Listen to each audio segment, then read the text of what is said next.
യുഎസിന്റെ Apache helicopter തകർത്തതിന് ഇറാനോട് ശക്തമായി പ്രതികരിച്ച് America. പ്രതികരിക്കേണ്ടത് വളരെ പ്രധാനമാണെന്ന് ട്രംപ് പറഞ്ഞതിന് പിന്നാലെയാണ് വലിയ ആക്രമണം ഇറാനിൽ സംഭവിക്കുന്നത്. അവർ ഒരു ഹെലികോപ്റ്റർ വെടിവെച്ചിട്ടു, ഞങ്ങൾ പ്രതികരിക്കുന്നു. ട്രംപ് ABC ന്യൂസിനോട് പറഞ്ഞതിന് തൊട്ടു പിന്നാലെയാണ് വലിയ ആക്രമണം ഇറാനിൽ അമേരിക്ക അഴിച്ചുവിടുന്നത്. കടലിൽ നടത്തിയ ആദ്യ ഡ്രോൺ രക്ഷാപ്രവർത്തനമായിരുന്നു ഇതെന്ന് US സെൻട്രൽ കമാൻഡ് വക്താവടക്കം പറഞ്ഞു. തങ്ങളുടെ 2 പൈലറ്റുകളും രക്ഷപ്പെട്ടു. ഈ അപ്പാച്ചെ ഹെലികോപ്റ്ററിൽ പെട്ടിരുന്ന 2 പൈലറ്റുകളും രക്ഷപ്പെട്ടു. പ്രധാനപ്പെട്ട വിമാനമാണ്. ഒറ്റ രാത്രി കൊണ്ട് പ്രതികാരം ചെയ്യും എന്ന് പറഞ്ഞതിന് പിന്നാലെ വലിയ ആക്രമണം. ഇറാനിലെ വിവിധയിടങ്ങളിലായി സ്ഫോടനങ്ങൾ. സിറിക്ക്, മിനാബ് എന്നിവയുൾപ്പെടെയുള്ള സ്ഥലങ്ങളിൽ, പ്രവിശ്യകളിൽ, കിഴക്കൻ പ്രദേശങ്ങളിലൊക്കെ നിരവധി സ്ഫോടനങ്ങൾ റിപ്പോർട്ട് ചെയ്തതായി വിവരങ്ങളൊക്കെ പുറത്തു വന്നതിന് പിന്നാലെയാണ് ഇത്തരം കാര്യങ്ങൾ വരുന്നത്. സ്വയം പ്രതിരോധ ആക്രമണങ്ങൾ ആരംഭിച്ചു എന്നാണ് US സെൻട്രൽ കമാൻഡിന്റെ വിശദീകരണം. അജയ് സുധാ ബിജു വിവരങ്ങളുമായി ചേരും. അജയ്, നമുക്ക് ആദ്യം അമേരിക്കയുടെ ആക്രമണത്തിലേക്ക് പോകാം.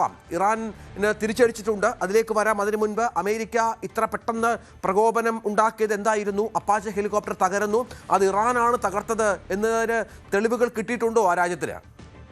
അത്തരത്തിൽ സ്ഥിരീകരിക്കാവുന്ന യാതൊരു റിപ്പോർട്ടുകളും പുറത്തു വന്നിട്ടില്ല. അമേരിക്ക പറയുന്ന വിവരം മാത്രമാണ് ഈ അപ്പാച്ചെ ഹെലികോപ്റ്റർ ആക്രമിച്ചത് ഇറാനാണ് എന്നുള്ളത്. എന്തായാലും ഇപ്പോൾ ഇറാന്റെ ഭാഗത്ത് നിന്ന് ആദ്യം ഇന്ന് രാവിലെ ഉണ്ടായിട്ടുള്ള ആക്രമണത്തിന് ശക്തമായിട്ടുള്ള തിരിച്ചടികൾ ഇറാന്റെ ഭാഗത്ത് നിന്ന് ആരംഭിച്ചിട്ടുണ്ട്.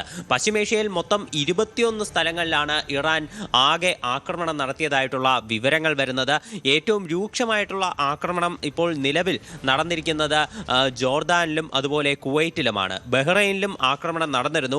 ബഹ്റൈനിലുള്ള 5th ഫ്ലീറ്റിന്റെ ആസ്ഥാനം ലക്ഷ്യമാക്കിയാണ് ഇറാന്റെ ശക്തമായിട്ടുള്ള മിസൈൽ ആക്രമണം ഉണ്ടായിട്ടുള്ളത്. അതുപോലെ ജോർദാനിലേക്ക് നോക്കുകയാണെങ്കിൽ ജോർദാനിൽ അൽ അസ്രാജ് എന്ന് പറയുന്ന എയർബേസ് ലക്ഷ്യമാക്കിയായിരുന്നു ആക്രമണം. അവിടെയാണ് അമേരിക്കയുടെ പ്രസ്റ്റീജിയസ് ആയിട്ടുള്ള F-35 ഫൈറ്റർ ജെറ്റുകൾ സ്ഥിതി ചെയ്യുന്നത്. അപ്പോൾ ഈ F-35 ഫൈറ്റർ ജെറ്റുകളെ ലക്ഷ്യമാക്കിയും ആക്രമണം നടന്നു. അതുപോലെ IRGC പുറത്തുവിടുന്ന ഒരു പ്രസ്താവനയിൽ പറയുന്നത് US-ന്റെ MQ-9 ഡ്രോൺ അവർ വെടിവെച്ച് വീഴ്ത്തി എന്നാണ്. അതുപോലെ കുവൈറ്റിലും ഡ്രോൺ ആക്രമണം ഉണ്ടായിട്ടുണ്ട്. ജോർദാൻ ആർമി പറയുന്നത് ആകെ 5 ഇറാനിയൻ മിസൈലുകൾ അവർ ഇന്റർസെപ്റ്റ് ചെയ്ത് വെടിവെച്ചിട്ടു എന്നാണ്. കുവൈറ്റിലും ഈ ഡ്രോൺ ആക്രമണം ഉണ്ടായിട്ടുണ്ട്. അവരും ഇറാനിയൻ മിസൈലുകളും ഡ്രോണുകളും തകർത്തതായിട്ട് റിപ്പോർട്ട് പുറത്തുവിട്ടിട്ടുണ്ട്. ഇപ്പോൾ ബഹ്റൈനിൽ ഈ ആക്രമണം നടന്നതിൻ്റെ ചില ദൃശ്യങ്ങൾ ഉൾപ്പെടെ പുറത്തു വന്നിട്ടുണ്ട്. വെബ്കാം, എർത്ത് TV വെബ്കാമിൻ്റെ ഒരു വിഷ്വൽസാണ് വന്നത്. ഒരു 3.5 മൈൽ ദൂരത്ത് നിന്നുള്ള ദൃശ്യങ്ങളടക്കം ഇപ്പോൾ പുറത്തു വന്നിരുന്നു. അതിൽ നിന്ന് തന്നെ നമുക്ക് സ്ഥിരീകരിക്കാവുന്നതാണ് US-ന്റെ 5th ഫ്ലീറ്റ് ആസ്ഥാനം ആക്രമിക്കപ്പെട്ടിട്ടുണ്ട് എന്നുള്ളതാണ്. ഇന്നലെയൊക്കെ നമുക്കറിയാം അജയ്, ഇസ്രായേലിനോട് അമേരിക്ക ആവശ്യപ്പെടുന്നത് തങ്ങളെ ഇറാനെ ആക്രമിക്കരുത് എന്നാണ്. പക്ഷേ ഈ ഹോർമുസിലെ ആക്രമണം അമേരിക്കയെ മാറ്റി ചിന്തിപ്പിച്ചിരിക്കുന്നു. അതിൻ്റെ മറുപടിയായി ബഹ്റൈനിലും കുവൈറ്റിലും ജോർദാനിലും ഇറാന്റെ ആക്രമണം ഉണ്ടാകുന്നു. 21 കേന്ദ്രങ്ങളാണ് ഇതുമായി ബന്ധപ്പെട്ട് ആക്രമിക്കപ്പെട്ടത്. 5ാം കപ്പൽപ്പട താവളങ്ങളും ആക്രമിക്കുന്നു. ബഹ്റൈനിലെ US 5th ഫ്ലീറ്റ് ആസ്ഥാനം, ജോർദാനിലെ അൽ അസ്റാഖ് എയർബേസ്, കുവൈറ്റിലേക്ക് മിസൈൽ വർഷം ഉണ്ടാകുന്നു. അങ്ങനെ 21 കേന്ദ്രങ്ങളിലേക്ക് കാര്യങ്ങൾ എത്തുകയാണ്. അങ്ങനെ ഈ മറുപടി എന്ന് പറയുമ്പോൾ ഇതിനോടുള്ള തിരിച്ചുള്ള പ്രത്യാക്രമണം അമേരിക്കയുടെ ഭാഗത്തുണ്ടാകുമെന്നുള്ളത് സുനിശ്ചിതമാണ്. ഒപ്പം നേരത്തെ UAE അടക്കമുള്ള രാജ്യങ്ങൾ ഇറാന്റെ ഇത്തരം പ്രവർത്തികളിൽ വലിയ ഖേദം പ്രകടിപ്പിച്ചിരുന്നു, വലിയ എതിർപ്പ് അറിയിച്ചിരുന്നു. അതിനൊക്കെ എന്തായാലും അത്തരം കാര്യങ്ങൾ കൂടി സംഭവിക്കണം. തങ്ങളുടെ കേന്ദ്രങ്ങളെ, തങ്ങളുടെ രാജ്യങ്ങളെ ഏകപക്ഷീയമായി ആക്രമിക്കുമ്പോൾ ഗൾഫ് രാജ്യങ്ങൾക്കും സ്വാഭാവികമായ ഒരു പ്രതിരോധം സൃഷ്ടിക്കേണ്ടി വരും.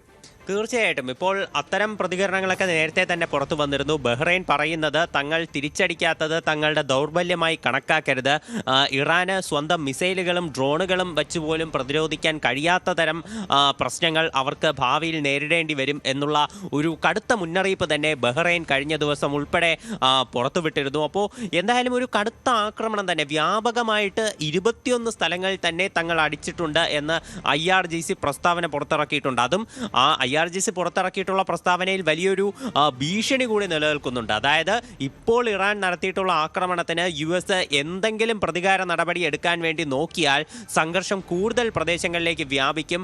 ക്രഷിംഗ് ആയിട്ട് US-നെ നശിപ്പിക്കുന്നതായിരിക്കും തങ്ങളുടെ പ്രതികരണം എന്നാണ് ഇറാൻ പറഞ്ഞിട്ടുള്ളത്. ഈ സംഘർഷം വ്യാപിക്കുന്നതിൻ്റെ പൂർണ്ണ ഉത്തരവാദി വാഷിംഗ്ടൺ ആയിരിക്കുമെന്നും IRGC പുറത്തുവിട്ടിട്ടുള്ള ആ പ്രസ്താവനയിൽ പറയുന്നുണ്ട്. എന്തായാലും വളരെ രൂക്ഷമായിട്ടുള്ള ഭാഷയിൽ തന്നെ ഇറാൻ ഇറാൻ പ്രതികരിച്ചിട്ടുണ്ട്. ഇന്ന് ഇറാന്റെ തെക്കൻ മേഖലകളിൽ നടന്ന ആക്രമണത്തിൽ ഒരു 2 ശുദ്ധജല പ്ലാന്റുകൾ ഉൾപ്പെടെ തകരുന്ന ഒരു പശ്ചാത്തലമുണ്ടായിരുന്നു. ഇതാണ് ഇറാനെ ഏറ്റവും അധികം ചൊടിപ്പിച്ചിട്ടുള്ളത്. ഖേഷം ദ്വീപിലും അതുപോലെ തന്നെ ബന്ദർ അബ്ബാസ് മേഖലയിലും നടന്നിട്ടുള്ള ആക്രമണങ്ങൾക്ക് പുറമെ ഈ 2 ശുദ്ധജല പ്ലാന്റുകൾ ഉൾപ്പെടെ തകർത്തത് ഇറാനെ നല്ല രീതിയിൽ രോഷം കൊള്ളിച്ചിട്ടുണ്ട്. അപ്പോൾ അതുതന്നെയാണ് ഈ 21 സ്ഥലങ്ങളിലേക്കുള്ള വ്യാപകമായിട്ടുള്ള ഈ അറ്റാക്കിന്റെ പ്രൈം റീസൺ എന്ന് പറയുന്നത്. തീർച്ചയായും അതാണ് സാഹചര്യം. ഏതായാലും അപ്പാച്ചെ ഹെലികോപ്റ്റർ തകർന്നു.